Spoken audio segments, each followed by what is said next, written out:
день выхода из 23-дневного голодания. Я уже сделала 2 ошибки на выходе. Первое, что я начала с суков. Вторая, что я все-таки вчера добавила чеснок.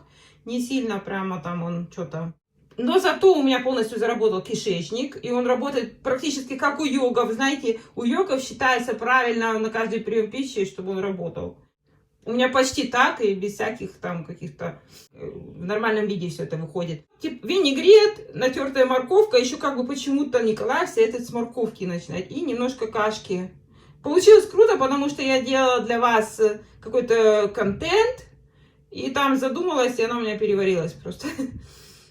Так, пожиже, конечно, надо делать. А потом я вот ее такой густой кушаю.